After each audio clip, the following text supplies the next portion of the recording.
Bienvenue dans l'épisode 2 de Road to 10K en 6 mois. Alors, qu'est-ce que j'ai fait aujourd'hui? Premièrement, j'ai acheté de mon domaine, ce qui officialise un peu plus le projet.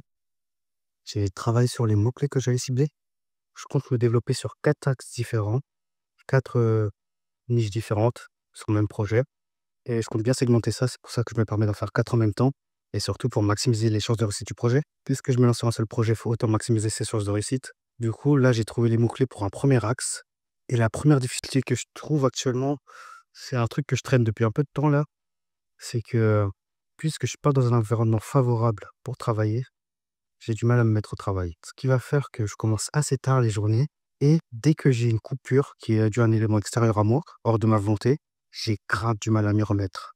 Et ça, c'est sur ce sur quoi je dois travailler la prochaine fois. Il faut que je sois capable de travailler pendant plusieurs heures d'affilée. Et si ce n'est pas des heures d'affilée, il faut que je sois capable de travailler plusieurs heures dans la journée, tout simplement.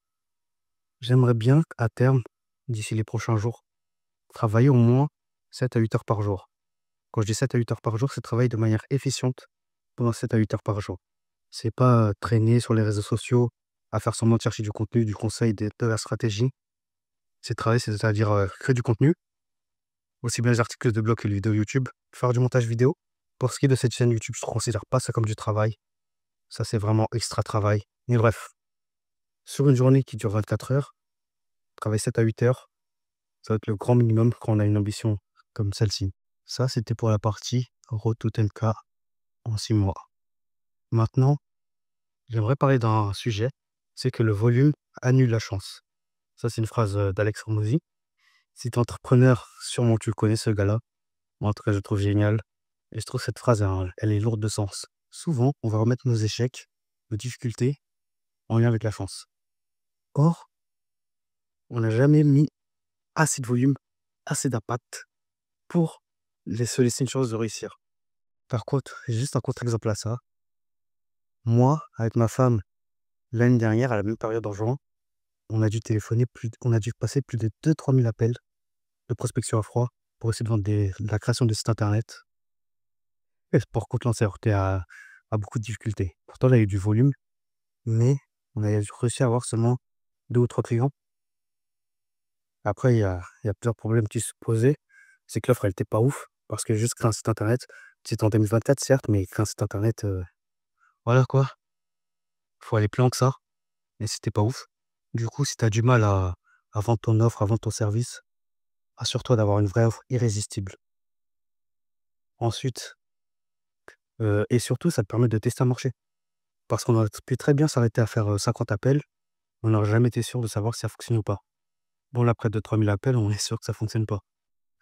C'est comme moi, récemment, j'ai contacté des travel planners pour essayer de développer un projet avec eux. J'ai fait plus de 400, plus de 500 messages de prospection. La plupart, c'était des mails de prospection d'ailleurs. Sur Instagram, la prospection, moi, je trouve que ça marche absolument pas. Les gens, ils regardent même pas leurs demandes.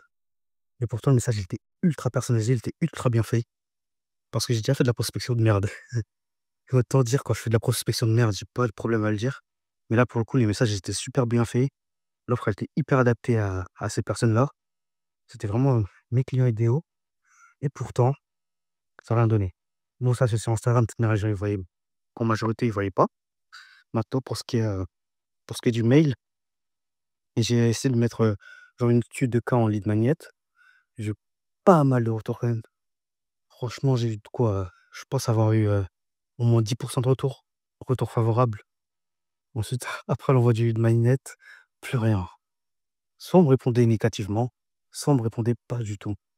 Bref, du coup, c'est pour ça que là, en gros, je me lance tout seul parce que je vais pas compter sur les autres. Et surtout, mon état d'esprit actuel, c'est de ne pas compter sur les autres. Donc voilà. Et bah, c'est tout ça pour dire que, ouais, le volume, c'est ce qu'il y a de plus important. Quand j'ai fait mon projet Casa CV sur le Cap-Vert, j'ai pas négligé sur le volume dès le départ. Et ce qui fait que j'ai eu des résultats assez rapidement. C'est en SEO, du coup, au bout de un mois et demi, j'ai eu mes premiers leads. Franchement, en SEO, on dit que les résultats, ça prend du temps, ça prend 4, 5, 6 mois minimum. Moi, en un mois et demi, j'ai eu mes premiers résultats. Et c'était la première fois que je faisais du SEO. Et là, je comprends vraiment que le volume, si tu te donnes les moyens, tu vas y arriver. Bref, c'est là où je vais en venir avec cette vidéo du jour. Ouais, Road to 10K en 6 mois. Et quand je dis 10 K, je sais pas pourquoi je parle anglais. Quand je dis 10 K, c'est 10 K par mois, hein. Là, au bout de 6 mois, il faut que j'atteigne les 10 K par mois. Bref, en tout cas, si cette aventure t'intéresse, te semble pertinente, je te conseille de me suivre, abonne-toi, partage la vidéo, like, commente, dis-moi ce que tu en penses et surtout bon courage à toi. Si toi aussi tu entrepreneur, c'est pas facile, mais il faut se serrer les coudes, faut serrer les dents et y aller tout arraché, hein. Bon, c'est tout pour moi pour aujourd'hui. À plus.